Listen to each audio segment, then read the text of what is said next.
with anything in terms of, I didn't see myself as Hispanic. I didn't see myself as white. I didn't see myself as anything else.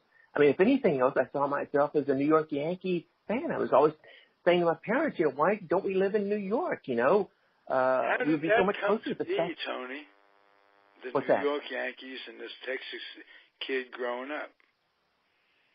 My old man. I mean, he was a Yankee fan. He had been in the CCC, the Civil Conservation Corps, as a kid. And he tells me, my dad passed away in 2004, but the story he always told me was that it was during his CCC days that some of the friends he met there were big Yankee fans and introduced him to who these people were. And of course, the CCC took place, in the late 30s. And so he was learning about DiMaggio and Ruth, and Gehrig before that, and Ruth and Gehrig having left in 39. And this endured through World War II. He was wounded at the Battle of Bastogne in 44, wound up hospitalized for a lengthy stay there, and then it took him forever to get home. And we always thought that, the story Mom always said was that it took him all that time. It took him over a year to heal and come back. He didn't get back to Texas until maybe Christmas of 1945.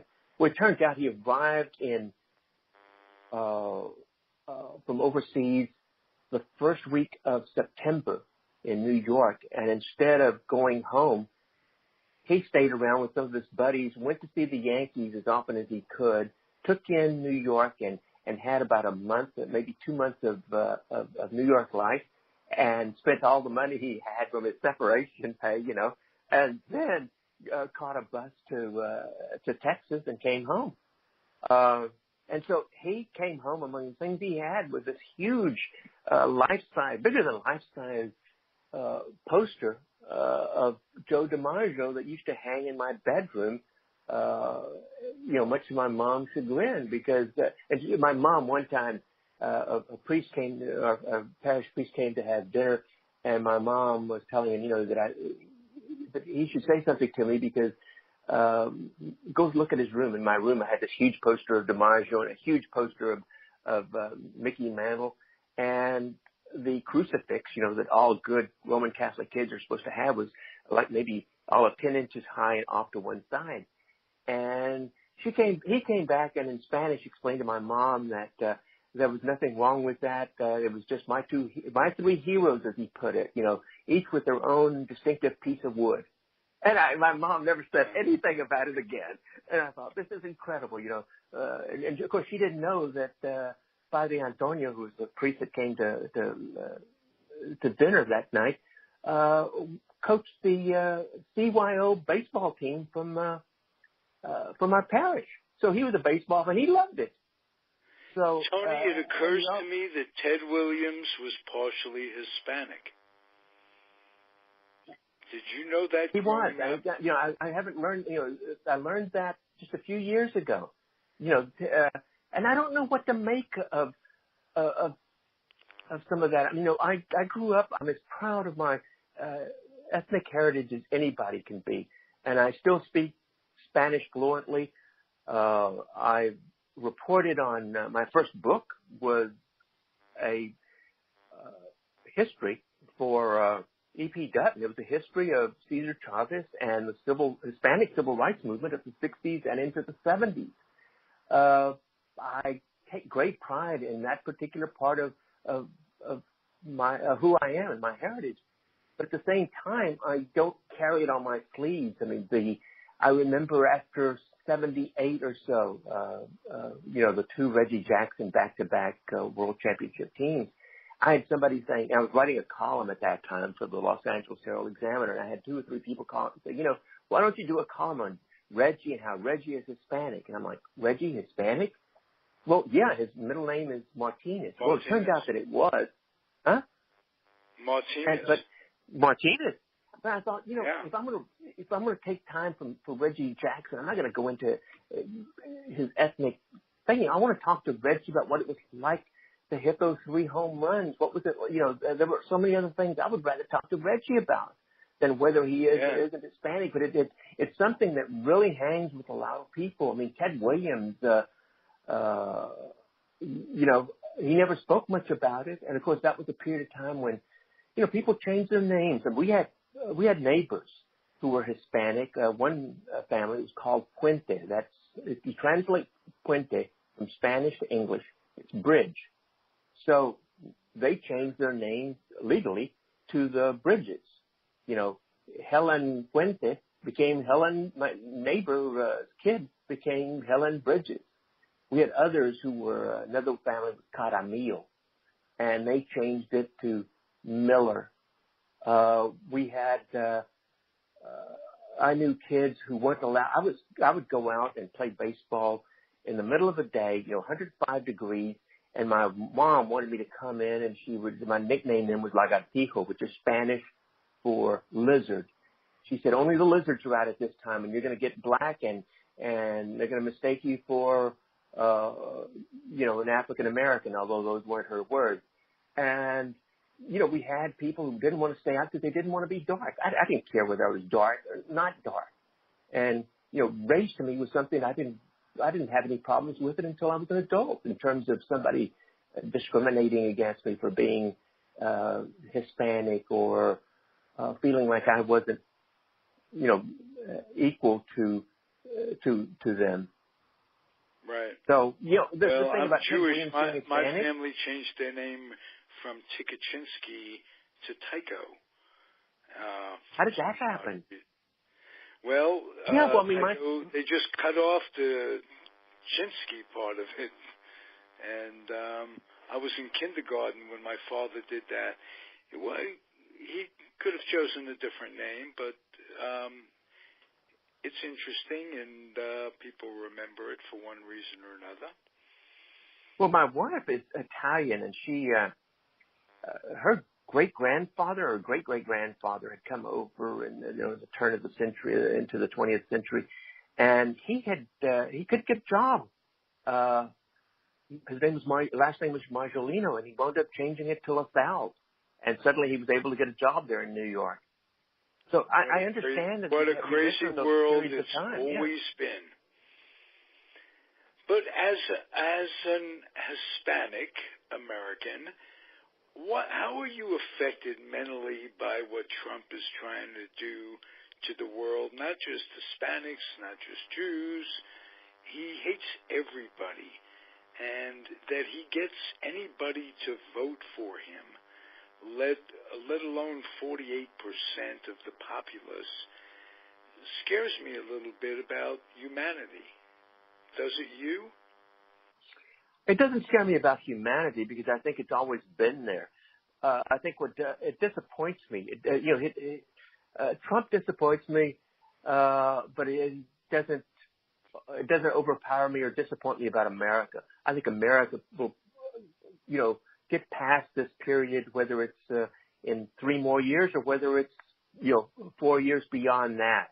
I don't think Donald Trump is capable of destroying America or the American dream. I don't think he's capable of destroying the dreams of all of these dreamers, who are impacted by his actions. I don't think he'll destroy the dreams of anybody else who's here. I think it just puts us aside a little bit, almost like taking an extended lunch break, as it were. Uncomfortable? Yeah. Disappointing? Certainly. Why is he in power? Again, the 48% and the way we have our presidential elections today. Are these people, why did these people vote that way? Well, that's an entirely different conversation. Being from Texas and even here in California, I have a lot of friends who voted for Trump. I don't get into political discussions with them, just as I don't get into religious discussions with people. I think one of the beauties of our country and our system is the diversity that's there. The diversity, we can't just say, I love diversity when it's good for the people that are being included into it or trying to be included. You have to say it. I love diversity even for the things that are not good, for the roadblocks that people like Trump and others put in front of these people. I don't think it's going to knock them out. I mean, to me, it's be depressed about it if you will, but I mean, that's not the way to approach changing things. And, I think our generation was, if it was known for anything, it was for having the reason and the power, emotionally and mentally and intellectually, to bring about such change. I don't think it has to be violent, and I don't think it needs to be the things that the other side does. And I think that's the beauty of it, that when it does change, we can take pride in saying, hey, we did it the right way. We didn't have to stoop to these things, to lying about things, to stealing things from Facebook or whatever, to be able to fake out the electorate here in America. Hey, before we close it out, this has been a great show. I want to ask you a baseball question, because it's my goal to learn a little bit every day of my life. I know about the relationship between Ruth and Gehrig. I know a little bit about the relationship between DiMaggio and Mantle. What I don't know is, did Gehrig and DiMaggio get along? Everything I was able to find out was that, yes, they did. I mean, DiMaggio came in. DiMaggio was very independent. He didn't need the approval of his parents, his father, like Mickey Mantle did, for instance, to go into baseball. His father didn't want him to be a baseball player. He didn't need the approval of his brothers. They helped him out to get in there. He didn't need the approval of DiMaggio. One of the things you have to admire about him was his own man. So when he came to the Yankees in '36, he loved the opportunity that he had. He respected Gehrig for all he had accomplished, but he didn't take second place to anyone. So in his relationship with Gehrig, you got to remember that by 1936, Gehrig is on the downside of his career to some degree, and there are some people that believe that what eventually brought him down was already beginning to take an impact on him. He was married. He was having to patrol the relationship between his wife and his mother. And it was a very combative kind of relationship, even after they got married.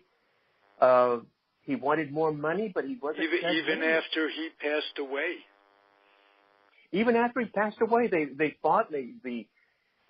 His mom and dad wound up suing the estate, which meant suing his wife, who was the executor of the estate, feeling that they were being left out, and a settlement came into being there. So there wasn't the relationship between DiMaggio and Gehrig didn't last long enough, and they were two different kinds of beings also. Gehrig was taking off after games and going home and being a homebody. DiMaggio, as I was talking about this the other day, DiMaggio's feeling of it had been that he was a loner, that he would go back to his hotel room and order room service. Far from it. There are stories of him in Little Italy at that time. And who else went to it? You didn't have too many non-Italians going and hanging out in homes of Little Italy in the late 1930s. Well, I had on the Lenny Randall show on this network, had Felix Millan come on, and we talked about how, as a Puerto Rican, he was treated so royally in New York by fellow Puerto Ricans. DiMaggio was treated much the same way in the Italian community, folks who were looking for a hero. Am I correct? Yeah, exactly. And DiMaggio took to this.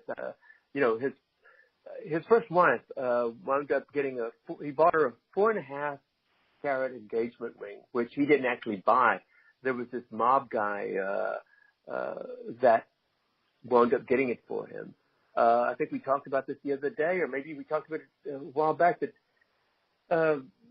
when DiMaggio in 1941 was on that big hitting streak, the 56-game hitting streak, at one point during a doubleheader, he got a hit in the first game. The bat disappeared. He was got an old bat that another teammate had and wound up getting a hit in the second game, and then a big